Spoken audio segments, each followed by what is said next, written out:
que viniste a visitarme. Sí, amiga, a los años. Te veo bien, cuéntame qué es de tu vida.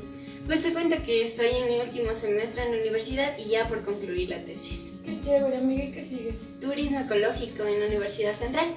Ah, pero debes pasar solo viajando. No, qué bestia cómo me dices de eso. No, el turismo es muchas cosas más. Espérame un ratito. Gabriel, pásame los choclos que dejamos a cocinar, por favor. Voy. Verás, te cuento que el Disculpa. turismo... ¿Algo más, Katy? Sí, sírveme 2 copitas de vino, por favor. Enseguida. El turismo abarca muchas cosas, abarca gastronomía, abarca cultura, tradición.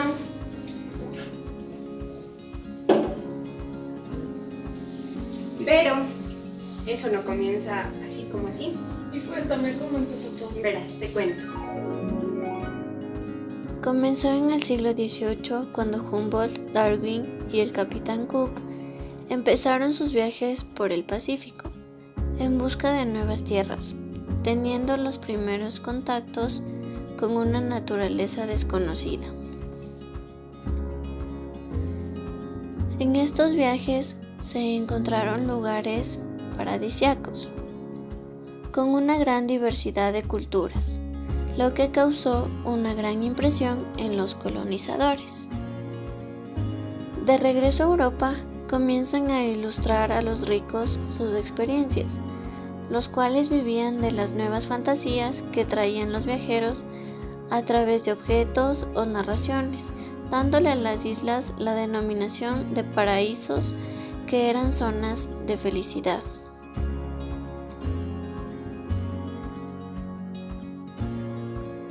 Toda esta nueva idea de las islas surge de la imaginería, que trata de ocultar lo desagradable de la conquista y colonización y mostrar la cara amable de esos lugares aislados.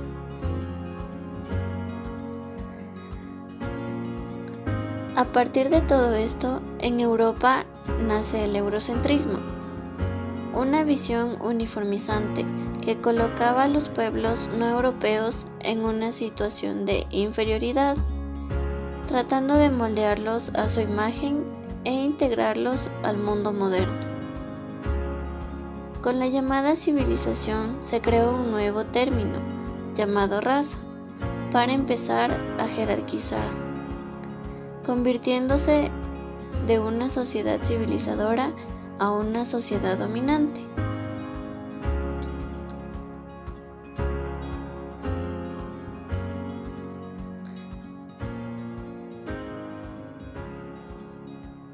Esto llevó a que Mourad Borbón sostuviera que la civilización occidental es etnófaga, ya que ha vivido y se ha desarrollado con la muerte cultural o material de los demás.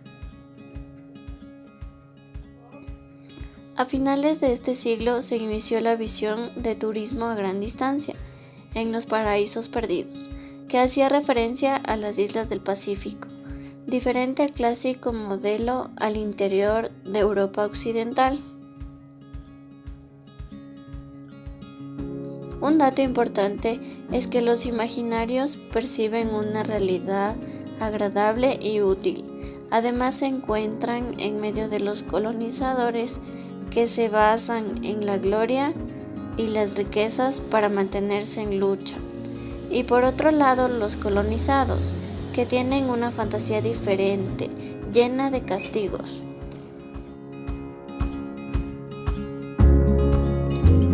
Siglo XIX.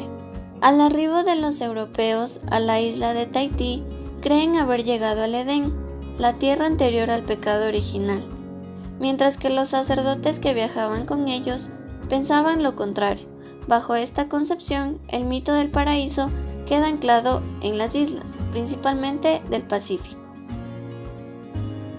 Comienza a gestarse la gran obra de imaginería, que sirve al turismo, pero mucho más al colonialismo, que los usa por diferentes motivos: efecto de demostración de las sociedades locales, hacerlas más rentables, fijar población europea y diversificar los ingresos de estas economías.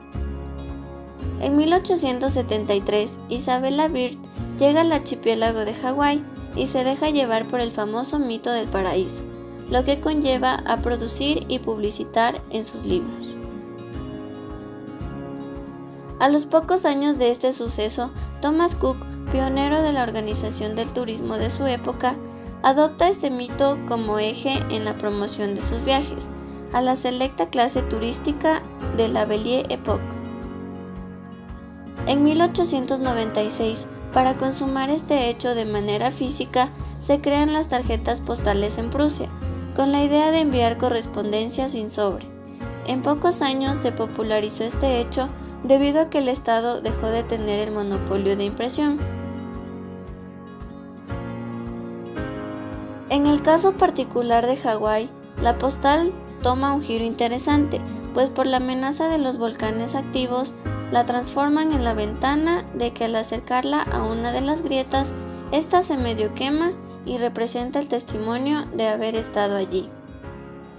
A finales del siglo, los hawaianos fueron invadidos y sojuzgados por Estados Unidos, quienes transforman el archipiélago en un destino exótico y costoso, tal como era el turismo en sus inicios. Todo esto con el fin de hacerlo más productivo. La manipulación de la cultura de los pueblos originarios fue adecuándose a las necesidades de los turistas norteamericanos, quienes ocupaban la mayoría de las plazas hoteleras. Siglo XX. Para los años 30 y 40, la nativa hawaiana empieza a cambiar y ya en los años 50 se la asocia con una muñeca llamada Barbie, la cual respondía a un estereotipo de mujer perfecta.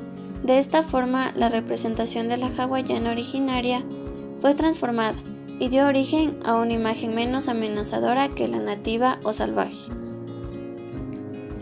El paraíso ahora se consideraba una mezcla de lo moderno y lo natural, lo cual se veía reflejado en las postales, donde aparecían gráficos, imágenes y figuras que representaban a los lugares, como los cruceros, las palmeras, las playas y los volcanes. Sin embargo, el gran transmisor de las maravillas del paraíso isleño fue el cine sonoro, el cual en el siglo XX inició con gran fuerza, al igual que la literatura, la fotografía y las películas que promovían viajes en ese entonces.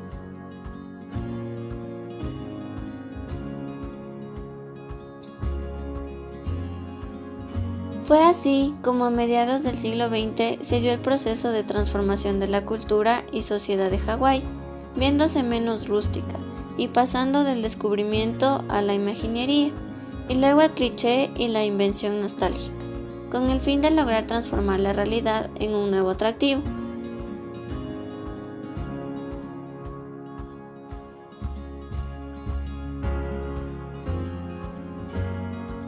Simultáneamente, se inicia la descolonización del Caribe, hecho que se vio alterado por la Revolución Cubana, que llevó la Guerra Fría a pocas millas de Estados Unidos, y con ello alteró el equilibrio mundial y además despertó un espíritu nacionalista en los países emergentes. Las islas del Caribe, empezando por Cuba, ya contaban con una infraestructura turística básica, ya que la actividad turística en estas zonas era complementaria. Sin embargo, en los años 60 se transformó en una actividad dominante en la mayoría de las islas. Desde los mismos años 60 y tan solo en el transcurso de 30 años, es decir, hasta los años 90, el turismo en las islas del Caribe generó una cantidad inmensa de visitantes, lo cual consolidó una de las regiones del turismo masivo más grandes del planeta.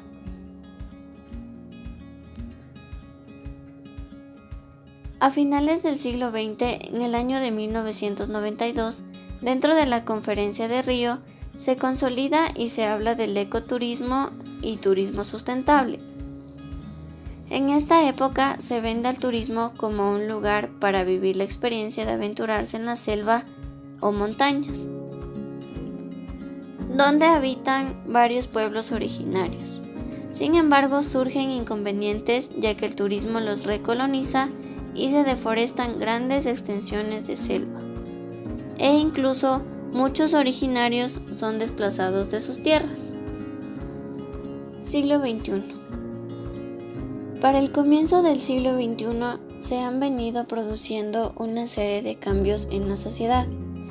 Ya no se habla de una sociedad industrial avanzada, sino de un nuevo modelo denominado sociedad digital, mejor conocido como posmodernidad.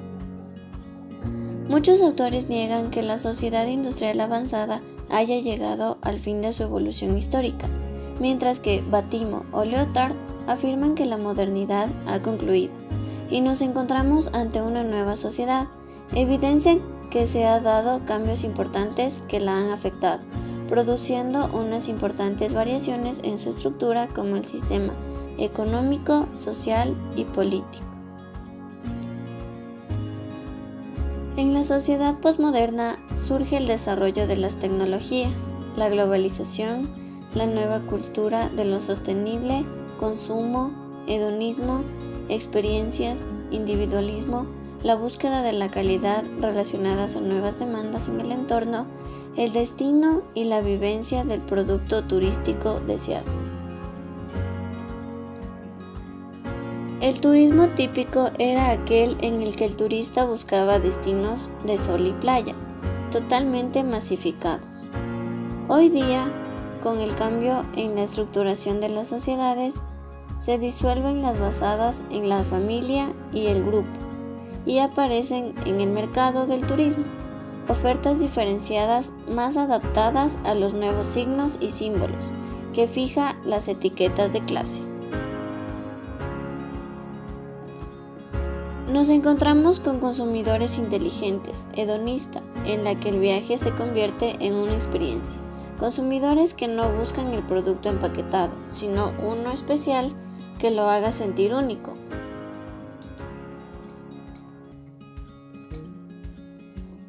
Por tanto, cuando hablamos de posturismo, se refiere a un cambio constante más allá del individuo, sino también al entorno que lo envuelve.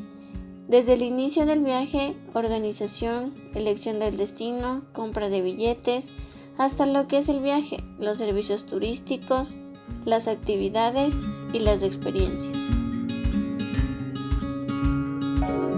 Y es así, amiga, como el turismo ha evolucionado hasta lo que conocemos actualmente. ¡Wow, qué interesante historia!